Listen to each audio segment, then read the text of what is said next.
Hello friends, আজি আন এটা ভিডিঅ'লৈ তোমালোকৰ মাজলৈ আহিছোঁ। তোমালোকৰ গ্ৰামাৰ সেকশনৰ chapter 3 transformation of sentences according to purpose অনুসৰি আমি সেন্টেন্সবোৰৰ চাৰিটা পাৰ্ট পাইছিলোঁ যে assertive, interrogative, exclamatory আৰু imperative। এই চাৰিটা ভাগৰ প্ৰত্যেকটো ভাগকে আকৌ দুটাকে ভাগ কৰা হৈছে যে affirmative আৰু negative। So আজি affirmative to negative কেনেকৈ আমি কৰিব পাৰো তাৰ বিষয়ে আমি আলোচনা কৰিম। ৰুল হিচাপে affirmative মানে অসমীয়াত ক'ব হয় বোধক বাক্য, হয়, আৰু negative মানে নহয় বোধক। affirmative হল হয় বোধক বাক্য আৰু negative হল নহয় বোধক বাক্য। So আজি আমি affirmative sentence ওপৰ negative কেনেকৈ কৰিব পাৰো এই বিষয়ে rules হিচাপে আলোচনা কৰিম। So প্ৰথম rules আছিল আমাৰ যে আমি যেতিয়া affirmative ওপৰ negative কৰিম, প্ৰথম rules আছিল যে যদি sentenceটোত কি থাকে auxiliary verb থাকে তেতিয়া হলে আমি কেৱল কি কৰিব লাগিব auxiliary verbৰ পিছত not no বা not add কৰিলে কি হ'ব বাক্যটো negative লৈ চেঞ্জ হ'ব। যেনেকৈ he is going to market, he is going to market, তেওঁ বজাৰলৈ গৈ আছে। এতে auxiliary verb টো আছে is, so isৰ পিছত আমি যেতিয়া not add কৰি দিম তেতিয়া কি হ'ব he is not going to market। so এটো কি হল নহয় বোধক সেন্টেন্স লৈ পৰিগণিত হল। so আন এটা एग्जांपल লৈছো he is reading, তেওঁ পঢ়ি আছে। এটো কি আছে auxiliary verb টো আছে is, isৰ পিছত আমি কি কৰিম কেৱল not add কৰি দিয়াৰ লগে লগে কি হ'ব বাক্যটো কি হ'ব নেগেটিভ হৈ যাব। সো এটো সহজ পদ্ধতি, কিন্তু কেতিয়াবা কি হয় তোমালোকে auxiliary verb কেটা মুখস্থ কৰি লবা যে auxiliary verb কি আছিল am, is, are, was, were, has, have, had, তাৰ পিছত may, might, must, এইবোৰ হল auxiliary verb। এই auxiliary verb কেটা মুখস্থ কৰি লোৱাৰ পিছত যে auxiliary verbৰ পিছত আমি যদি not add কৰি দিও তেতিয়া হলে বাক্যটো কি হ'ব affirmativeৰ পৰা negative নোহোৱা নহয় বোধক বাক্যলৈ আমি চেঞ্জ কৰিব পাৰিম। এতিয়া যদি auxiliary verb সেন্টেন্সটোত নাথাকে, যদি সেন্টেন্সটোত auxiliary verb নাথাকে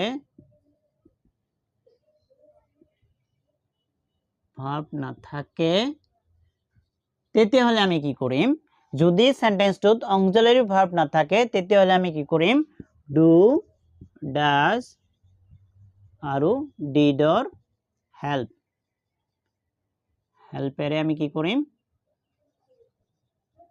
নেগেটিভ কৰিম।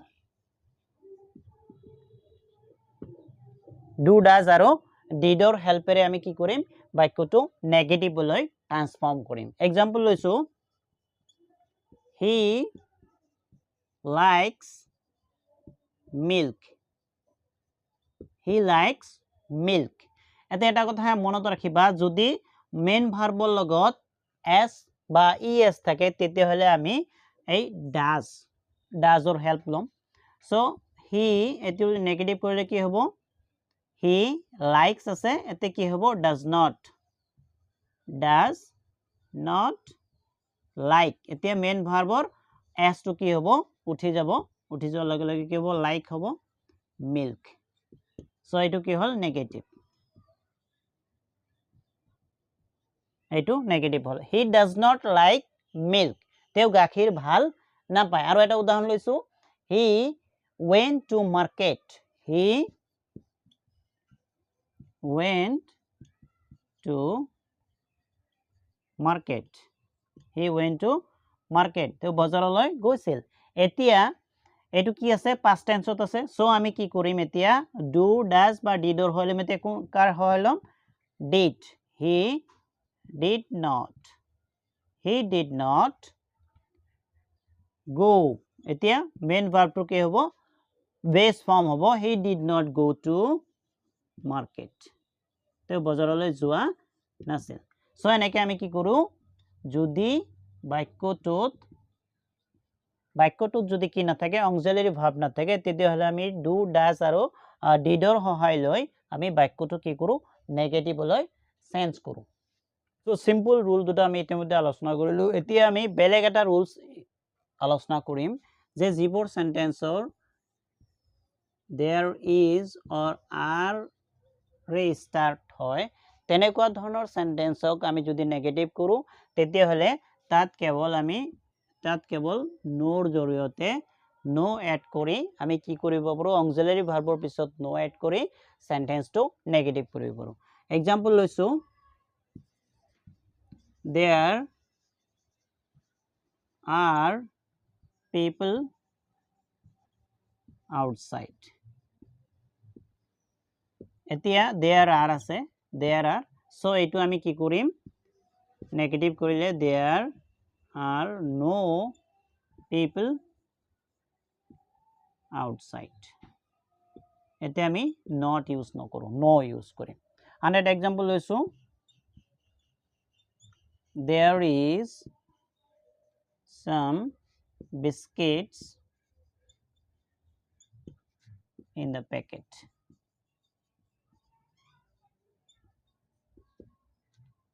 there is some biscuits in the packet যদি আমি এটো নেগেটিভ কৰো there is no biscuits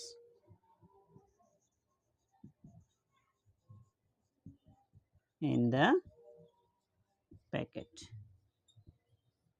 পেকেটত বিস্কুট নাই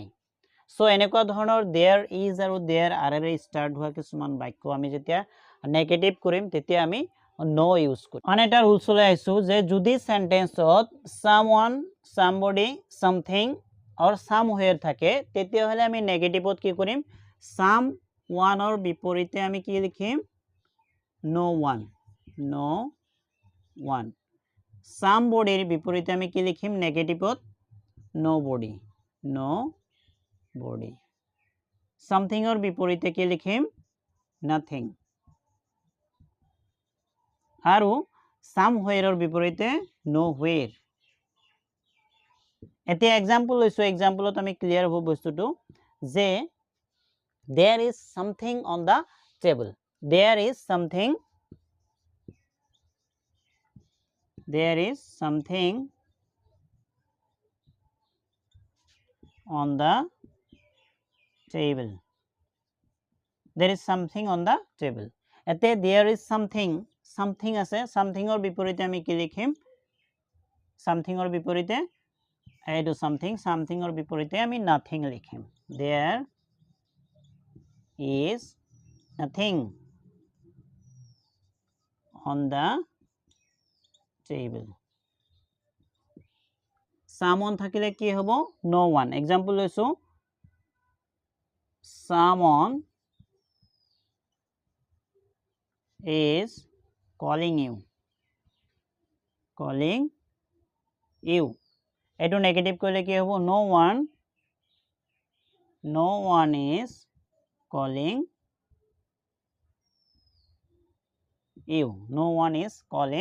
you এটো কি হ'ব নেগেটিভ সো আন এটা ৰুল লৈ আইছো এনেকুৱা ধৰণৰ বাক্য যদি থাকে যে not only she sings but also dances এনেকুৱা ধৰণৰ বাক্য যদি এফার্মেটিভ থাকে এফার্মেটিভত থাকে যদি নেগেটিভ বনাব দিয়ে তেতিয়া হলে আমি কেনেকে বনাম সো আমি কি কৰিম প্ৰথমে সাবজেক্ট মূল সেন্টেন্সৰ মূল কথাখিনি আমি জানি লব লাগিব she sings and she dances এই দুটা সেন্টেন্সৰ মূল কথা সো এতিয়া আমি কি কৰিম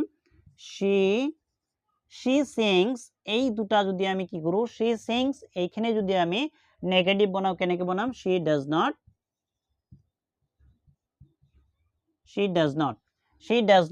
এতিয়া sings or আগত মেইন ভাৰ্বৰ আগত এটা just এটা ওয়াৰ্ড আনি দিম আমি just শব্দটো আনি কি কৰিম just sing she does not just sing তেও কেৱল মাত্ৰ গানেই না গায় she also dances তাই নাচেও এনেকুৱা ধৰণে আমি কি কৰিম সেন্টেন্সটোৰ নেগেটিভ কৰিম সো আমি আন এটা ৰুলস লৈ একবাৰো যদি ইউনিভাৰ্সেল ট্ৰুথ স্টেটমেন্ট এটাৰ ইউনিভাৰ্সেল ট্ৰুথ চিৰসত্য কথাৰ যেতিয়া আমি কি কৰিম নেগেটিভ কৰিম কোনো অৰ্থৰ পৰিৱৰ্তন নকৰাকৈ অৰ্থৰ যাতে কি নহয় পৰিৱৰ্তন নহয় সো তেনেকুৱা ধৰণে আমি যদি ইউনিভাৰ্সেল ট্ৰুথ স্টেটমেন্ট বোৰ আমি কি কৰো নেগেটিভ কৰো তেতিয়া হলে আমি কি কৰিম এটা एग्जांपल লৈছো যে man is mortal এটো চিৰসত্য কথা যে মানুহ মৰণশীল কিন্তু আমি জানো আমাৰ ৰুলস হিচাপে যে অক্সিলাৰি ভাৰ্বৰ পিছত নট এড কৰিলে কি হ'ব এটো নেগেটিভলৈ চেঞ্জ হ'ব কিন্তু এটো ইউনিভাৰ্সেল ট্ৰুথ হোৱাৰ কাৰণে তেনেকুৱা নহব ইয়াৰ পৰিৱৰ্তন অৰ্থৰ পৰিৱৰ্তন হৈ যাব যদি আমি man is not mortal দি দিও মানুহ মৰণশীল নহয় এটো ভুল হৈ যাব সো আমি কি কৰিম আমি মূল বাক্যটোৰ গাঁথনিটো চাব লাগিব আৰু গাঁথনিটো আমি এনেকুৱা ধৰণে চেঞ্জ কৰিব লাগিব যাতে এই বাক্যটোৰ অৰ্থৰ কোনো পৰিৱৰ্তন নহয় যেনেকৈ মই লিখিছো চাবা man is not immortal মানুহ অমৰণশীল নহয় সো বাক্যটোৰ অৰ্থৰ কোনো পৰিৱৰ্তন নহল আন এটা एग्जांपल লৈছো the sun rises in the east যে বেলি পূব ফালে উদয় হয় এটো আমি জানো সো এটো যদি আমি নেগেটিভ কৰো কি কৰিম এনেকুৱা ধৰণে নেগেটিভ কৰিম যাতে বাক্যটোৰ অৰ্থৰ কোনো পৰিৱৰ্তন নহয় the sun not rises in the